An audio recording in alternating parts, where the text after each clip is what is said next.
The massive hologram hovering above every major city on Earth cast an eerie purple glow across the faces of billions. Admiral Sarah Chen stood on the roof of the United Earth Defense Force headquarters, her weathered face illuminated by the alien transmission that had begun precisely at midnight UTC. People of Earth, the being's translucent form thundered, its crystalline structure shifting with each word. I am High Commander Zixtal of the Galactic Hegemony. Your world has been identified as possessing crucial resources required for the continuation of our civilization.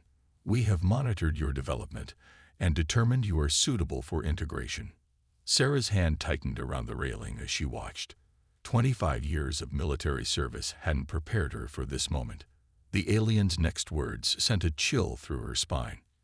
You will surrender 50% of your planet's deuterium reserves and provide 10,000 human subjects annually for our biological research division. You have 1 solar year to prepare your first tribute. Failure to comply will result in your species' termination. The transmission cut off abruptly, leaving an unsettling silence in its wake. Sarah's quantum comm buzzed immediately. Admiral Chen. Emergency Council meeting in 5 minutes. The President's voice crackled through. In the underground bunker beneath Geneva, the United Earth Council gathered around a circular table.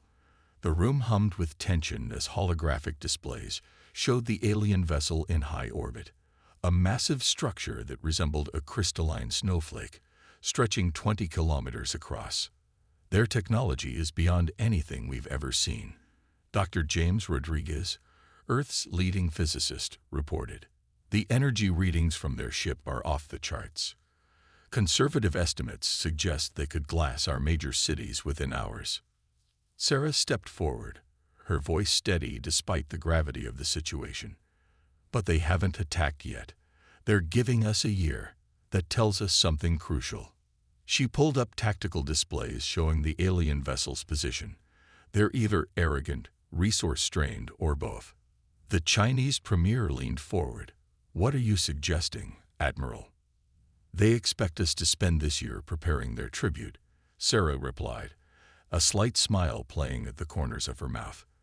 I suggest we give them exactly what they're expecting to see, while we prepare something entirely different.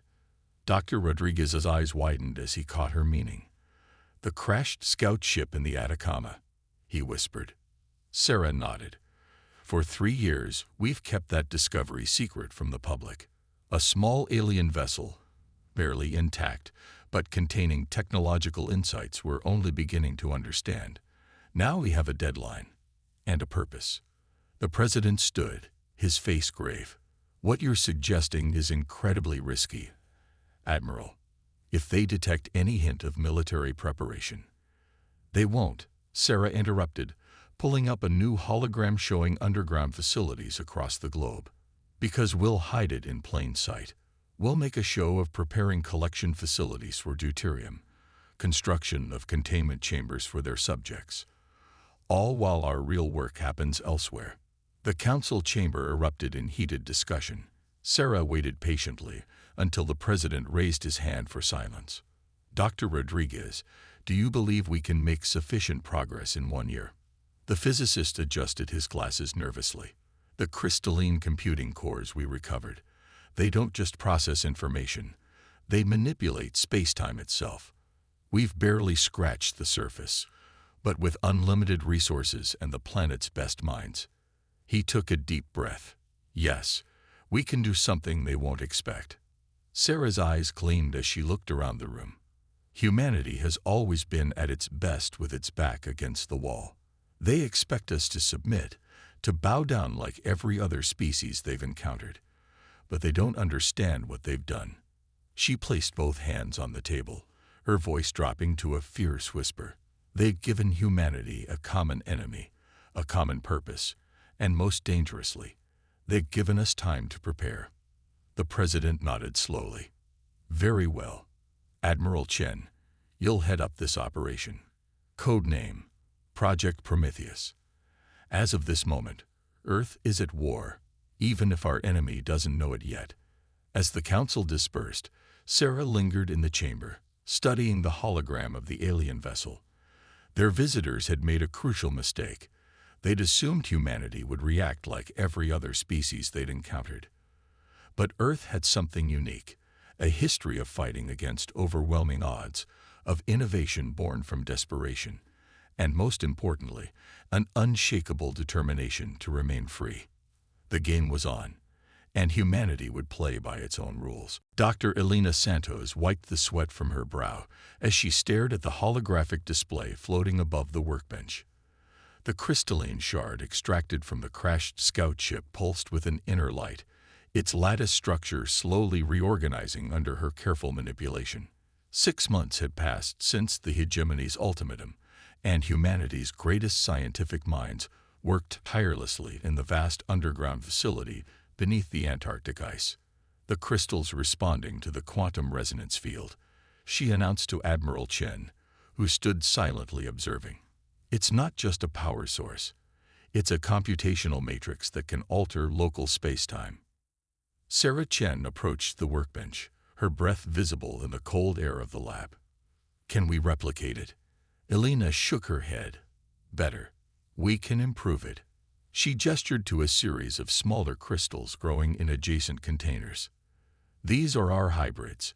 We've combined the alien crystal structure with Earth's quantum dot technology. They're less stable than the original, but far more powerful. Warning lights suddenly flashed across the holographic display. The hybrid crystal in the primary testing chamber began to pulse erratically, its structure wavering between states.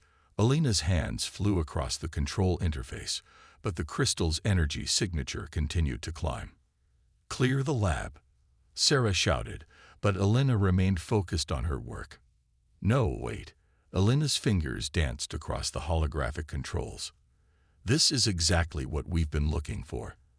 The crystal's pulses synchronized, creating a visible distortion in the air around it. It's generating a localized gravity well, but it's controlled directed. Sarah watched in amazement as a metal sphere in the testing chamber began to float, then shot across the space in defiance of normal physics. You've created a propulsion system. Elena's eyes sparkled with excitement. More than that, the hegemony ships use brute force to manipulate space-time. We've discovered something more elegant. By combining their crystalline technology with our quantum computing, we can create precise gravitational lenses, weapons, drives, shields, all operating on principles they've never considered. Across the facility, similar breakthroughs were occurring. In the biotech division, researchers had developed neural interfaces that allowed human pilots to connect directly with the hybrid crystals, their thoughts directing the gravitational fields with unprecedented precision. The engineering section had constructed prototype vessels using metamaterials that could absorb or reflect energy based on the pilot's intentions. How long until we can begin full production? Sarah asked, reviewing the latest progress reports. The automated fabrication facilities are already online, Elena replied, leading the Admiral to a massive viewing window overlooking an underground cavern. Below, robotic assembly lines were constructing sleek vessels that bore little resemblance to either traditional human ships or the crystalline structures of the hegemony. They're smaller than their ships, Sarah noted, studying the compact designs. Elena smiled. Size isn't everything, Admiral. These ships are built around their pilots. The neural interface and hybrid crystals allow a single human operator to control gravitational fields with the precision of a surgeon. While the hegemony relies on overwhelming force, our ships can manipulate space-time like an artist working with clay. A test pilot demonstrated this capability in the adjacent chamber, their small craft dancing through a complex obstacle course with impossible agility. The ship didn't so much fly as swim through space-time itself, each movement fluid and purposeful. The hegemony's given us a deadline, Elena continued, but they've also given us their technology, their assumptions about how space-time should be manipulated. We're not just copying their work, we're reimagining it entirely. Sarah watched as more ships took shape in the assembly area. How many can we produce in the remaining time? Enough, Elena replied confidently. But numbers aren't what will win this fight. The hegemony expects us to either submit or attempt to match their brute force approach. They cannot conceive of a species taking their fundamental technology and transforming it into something entirely new. The Admiral's quantum comm chirped with an incoming message. The hegemony's observation satellite has begun its monthly scan, an officer reported. Surface preparations remain convincing. They've detected no unusual activity. Sarah smiled grimly. Above ground, Earth's governments made a show of preparing collection facilities for deuterium and construction of containment chambers for human subjects. The hegemony's observers saw exactly what they expected. A planet resigned to its fate, preparing to submit to a superior force. They couldn't detect the vast network of facilities deep underground, shielded by the very technological principles they had unknowingly provided. They couldn't see humanity's greatest minds working together with singular purpose, transforming alien technology into something uniquely human. 6 months, Sarah mused, watching another prototype ship complete its test flight. 6 months until they discover that humanity doesn't play by their rules. Alina's hand rested on the crystal shard that had started it all. 6 months until they learned that giving humanity time to prepare was their greatest mistake.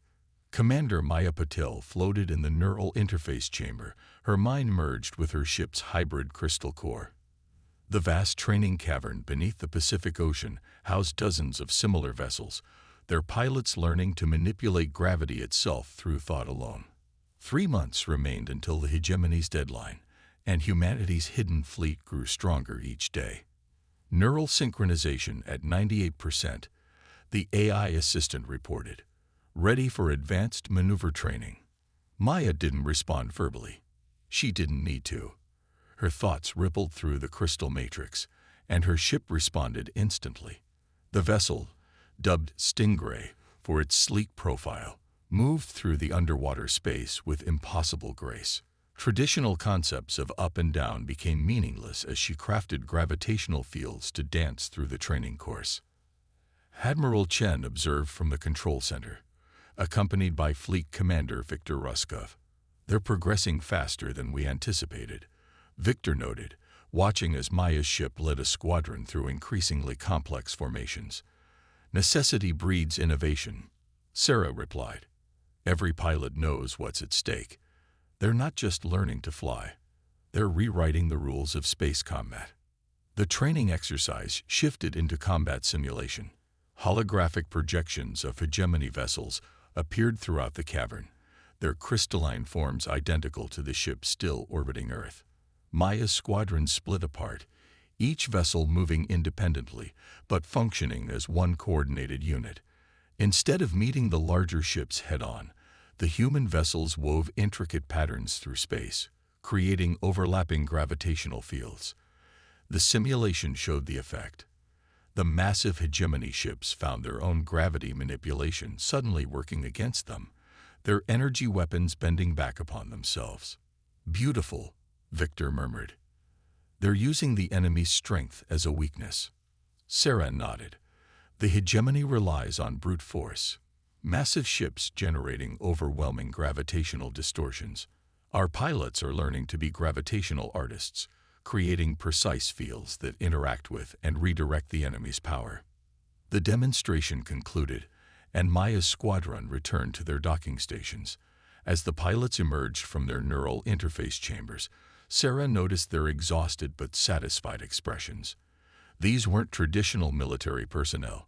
They came from all walks of life, chosen for their ability to think creatively and adapt to the neural interface technology. How many combat-ready pilots do we have? Sarah asked, reviewing the latest statistics.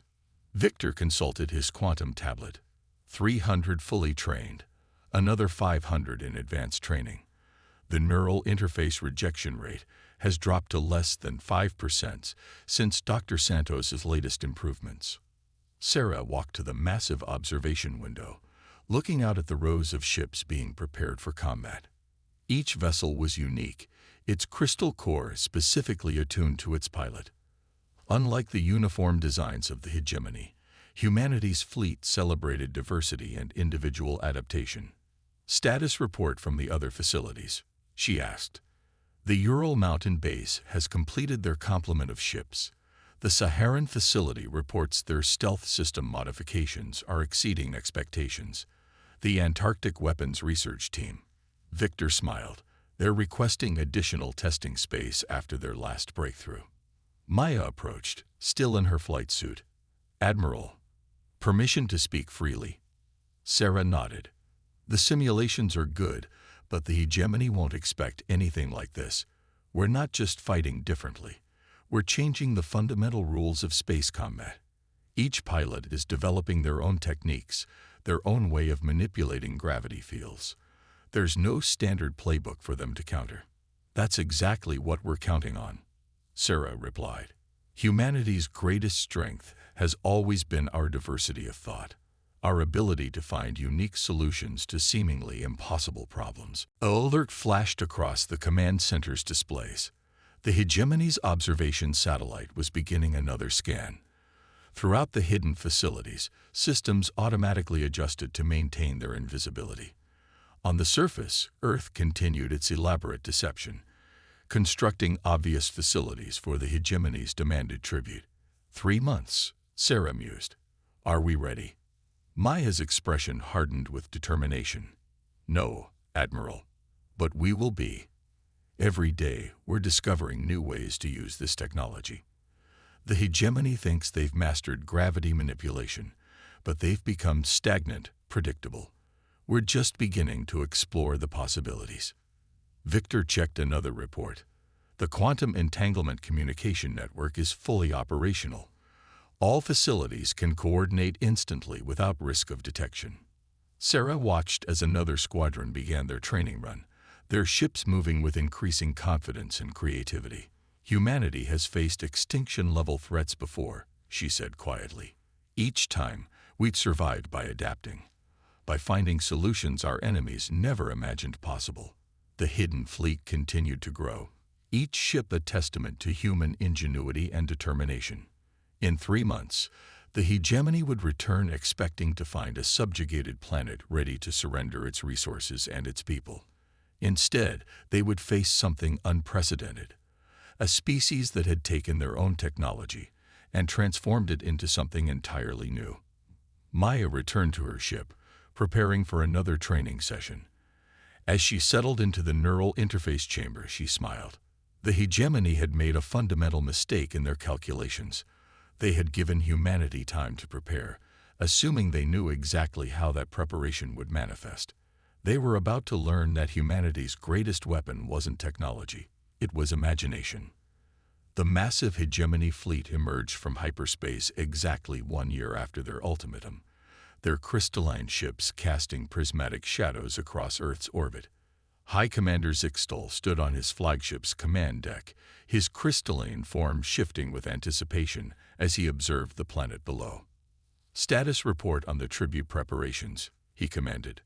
Surface scans show collection facilities completed as required. His second responded.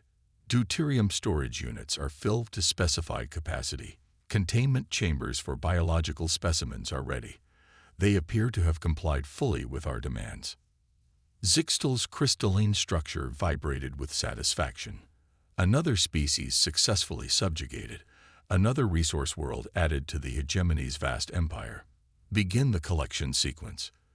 Deploy the harvester ships. In the underground command center, Admiral Sarah Chen watched the hegemony fleet's arrival on quantum-linked displays. Maya Patel's voice came through the secure channel. All squadrons report ready, Admiral. Neural interfaces at optimal synchronization. Sarah took a deep breath, her hand hovering over the quantum control interface. For 1 year, humanity had prepared in secret, developing technologies and strategies the hegemony couldn't imagine. Now it was time to reveal their true response to the ultimatum. Launch the defense grid, she commanded. Across Earth's surface, seemingly ordinary deuterium collection facilities transformed. Hidden panels slid away, revealing arrays of hybrid crystal matrices. Each array activated simultaneously, creating a complex web of gravitational fields that encompassed the planet. On the hegemony flagship, alarms blared. Unexpected energy signatures detected. An officer reported. The collection facilities. They're not what they appear to be. Before Zixtal could respond, the gravitational web activated. The massive harvester ships suddenly found themselves trapped in a complex matrix of overlapping fields, their own gravity manipulation systems turning against them. Launch all squadrons, Sarah ordered. Throughout the hidden facilities, humanity's fleet rose from their concealment.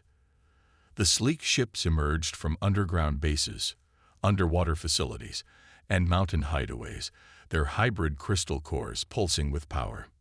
Maya led the first attack wave, her squadron moving with fluid grace through the gravitational chaos.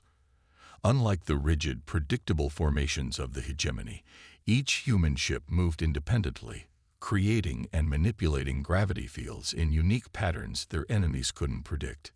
Impossible.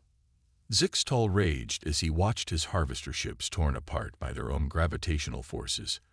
They're primitives. They couldn't have mastered this technology. The space around Earth became a battlefield unlike any in history. The hegemony's massive ships fired energy weapons that could vaporize cities, but the human vessels danced through the barrage, using precisely calculated gravitational lenses to redirect the energy back at their attackers. Each pilot worked in perfect synchronization with their ship through the neural interface, turning space combat into an art form.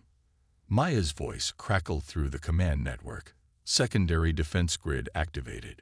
The hybrid crystals planted in Earth's orbital debris field came to life, turning the very space around the planet into a weapon.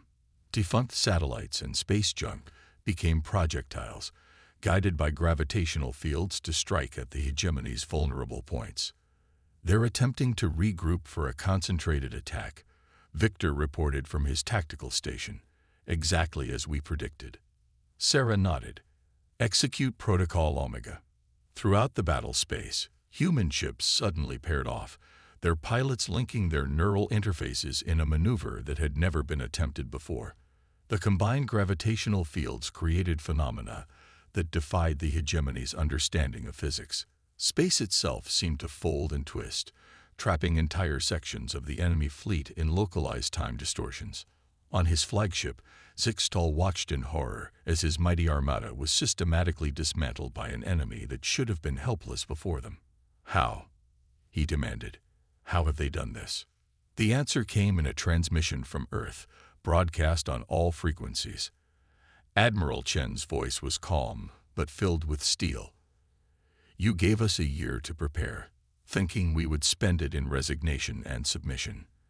Instead, you gave humanity time to do what it does best: adapt, innovate, and overcome. You offered us subjugation. We choose freedom.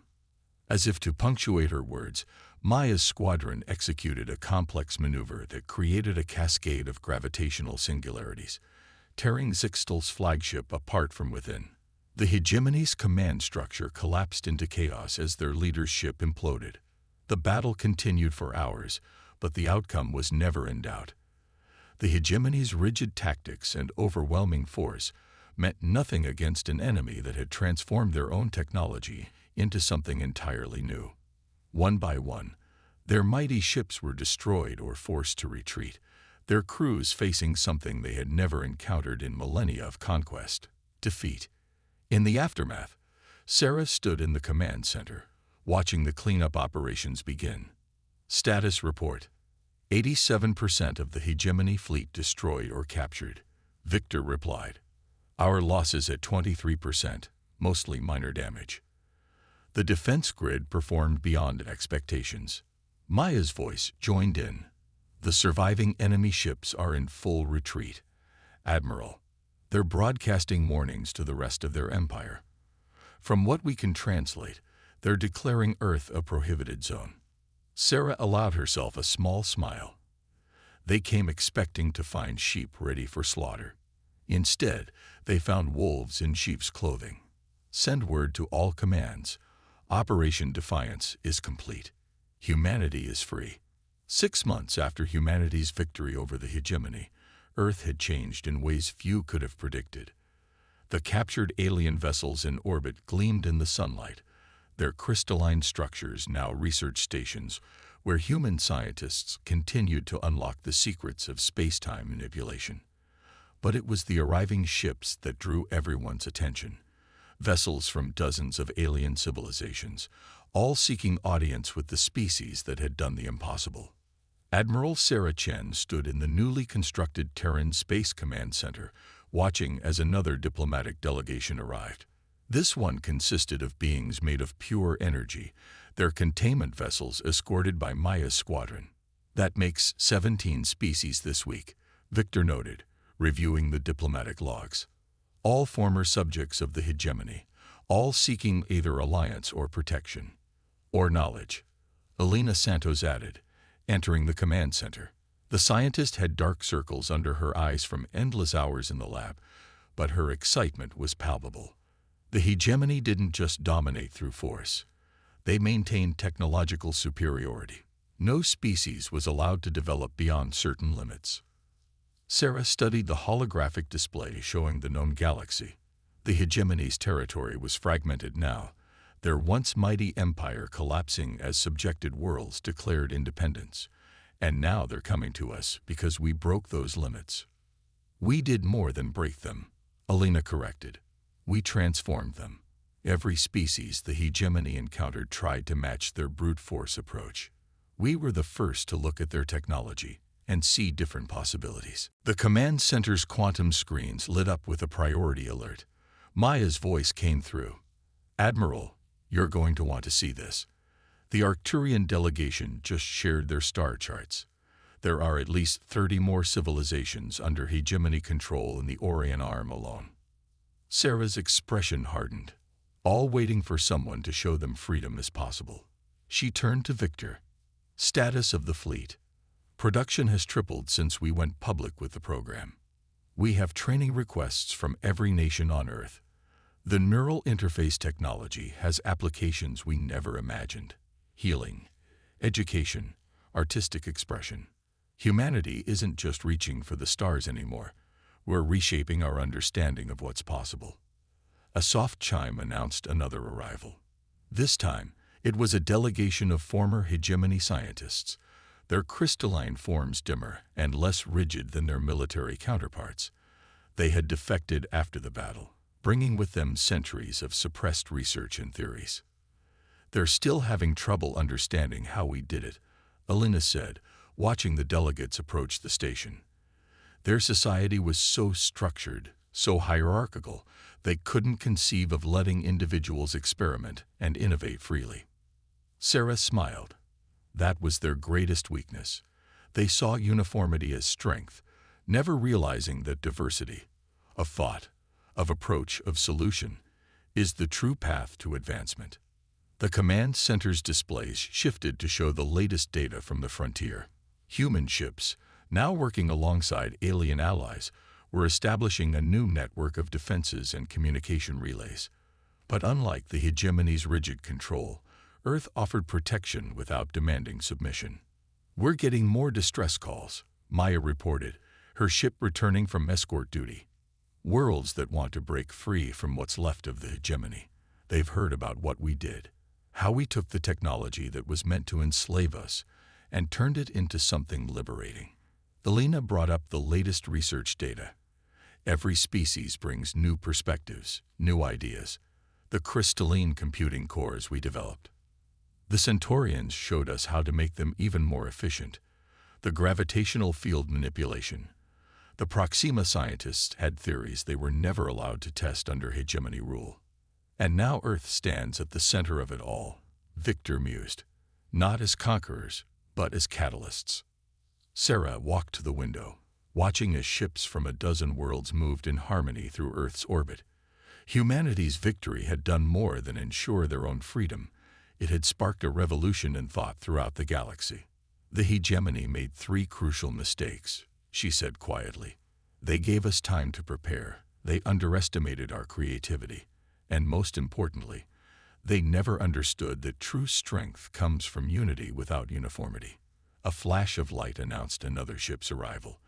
This one of human design but incorporating elements from their new allies. It represented everything the hegemony had feared. collaboration, innovation, the free exchange of ideas. "What now, Admiral?" Maya asked, joining her at the window.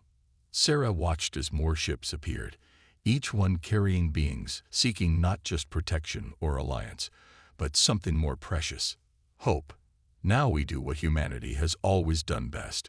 We adapt, we innovate, and we help others do the same. The galaxy's awakening to new possibilities, and we'll be here to help guide that awakening." The sun rose over Earth, its light reflecting off vessels of 1,000 different designs. The age of the hegemony was over. The age of exploration, innovation, and cooperation had begun. And humanity, the species that had dared to think differently, stood ready to lead the way into this new dawn.